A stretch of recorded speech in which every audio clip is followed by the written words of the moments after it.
I made an absolutely unforgivable mistake that I should not be making this late into the game of knife making. I left one of my high carbon steel chef knives wet all night long and it got super rusty. Now, I'm not going to assign any blame, but I think it was the cats. Did one of you guys forget to dry the chef knife when you're done cleaning it?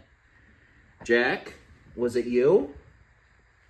Teddy, you're running away. That seems guilty to me. All right, so maybe it wasn't the cats, but this should be a cautionary tale to anybody who gets a high carbon steel knife.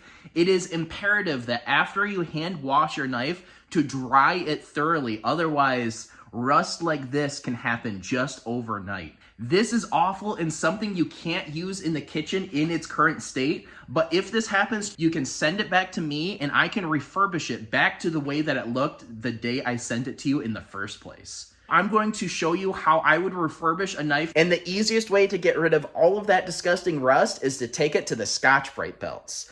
The downside with using Scotch-Brite belts is I'm definitely going to be destroying all of that great patina that I've built on this knife for years. But honestly, to get rid of all that rust, that's kind of what you have to deal with. It's a sad fact, but I'd much rather start the patina from scratch than to have rust all over that blade. And just like that, we have gotten rid of all of that nasty rust. Yes, we do have a few minor scars from where the rust was a little bit deeper than the rest, but after that Scotch-Brite belt, this is definitely a serviceable finish. This is something that you can take to the kitchen and reliably use. But because this is a blade that I made quite a few years ago, I want to take this one step further. I want to work on the overall profile and geometry to match this more new blue-handled chef knife. Beautiful handle material aside, I'm sure you guys can see that this thing is way more thin up here towards the tip, and that makes it a lot more comfortable when you're actually using it. There is a lot of cutting edge that is flat right here down at the belly, and then all of a sudden it just swoops up towards the tip. That's not great. The other big thing that is an issue is the handle doesn't really swoop up and away from the cutting board. Now that makes it so that when you are chopping, your wrist is going to hyperextend. As you can see, your wrist hyperextends when you chop. That is going to make for some carpal tunnel down the road. With my newer models of chef knives, you can see that it is a much more gentle curve overall on the blade, and the handle actually moves up and away from the cutting board. That gives you more space for your fingers down below, and it also makes it so that when you chop, your wrist never hyperextends, which makes for a much happier wrist after using this knife for years and years. So I'm gonna go ahead and lay the newer knife on top of the older and see if I can reprofile, because we're gonna have to get rid of a lot of this material if we want it to match this much better design. I'm sure you guys can see that with that new blade shape, this is going to be a much more capable knife in the end. Let's go ahead and get grinding.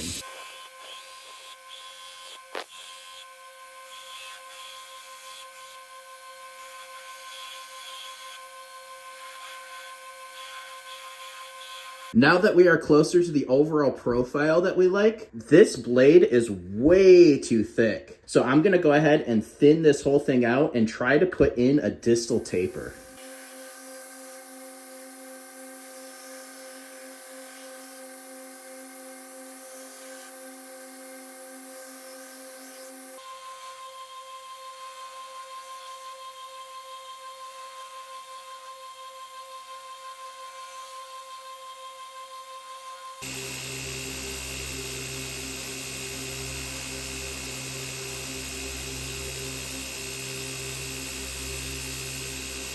After about an hour of grinding, polishing, and thinning, this is what I ended up with.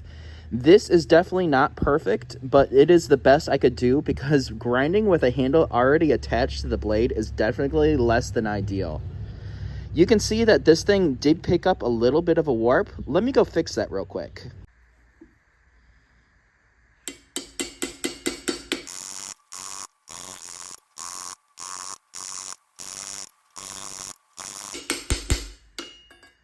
As you can see, this is a lot more straight now. It did end up picking up a lot of these little pit marks from the KH Daily carbide tipped hammer. But honestly, I'm okay with that. This is my own personal knife. Only me and my fiance are going to be using it, so I'm okay with leaving that. I'm probably going to put a big old BeCone Knives logo here anyway, so I feel like that just adds to it. Now that the blade portion of this build is done, I want to focus on this handle. You can see it is really big and bulbous. I feel like I could thin this out just a little bit, maybe add a couple of chamfers on this, and it's going to make this a lot more comfortable to use.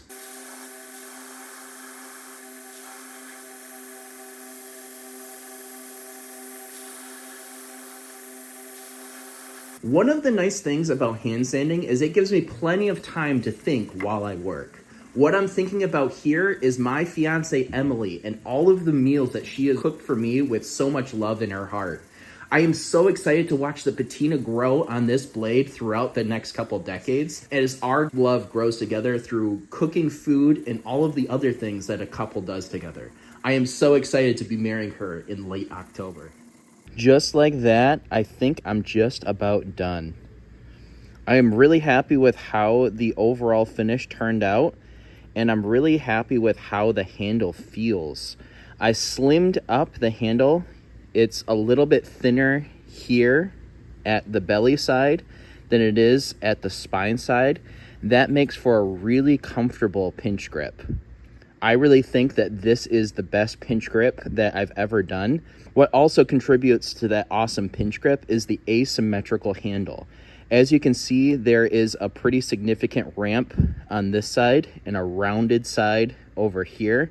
That allows the little point of your thumb right here to fit down onto the blade super comfortably, while the rest of your middle finger wraps around just like that.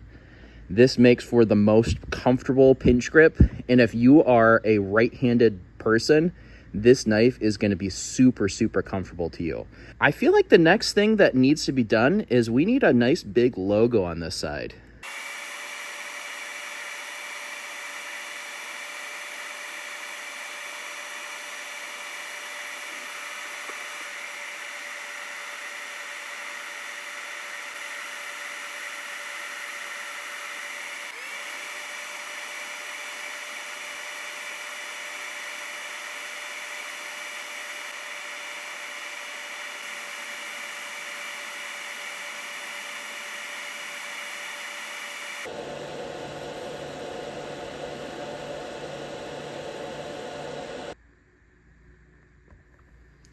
Are you guys happy I could fix it?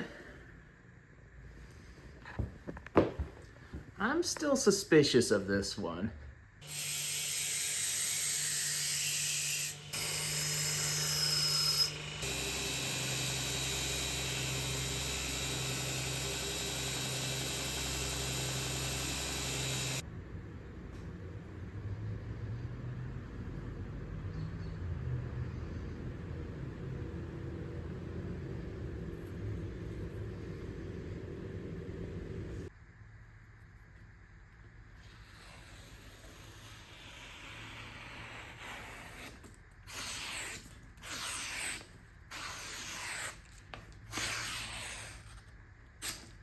Now, I would say that this is significantly better than when it was new. If you want a chef knife from me, all you have to do is message me over on Facebook or Instagram or email me at beconeknives.com. If you want to support me further, go ahead and hit that like button, leave a comment, let me know what you like most about this rebuild.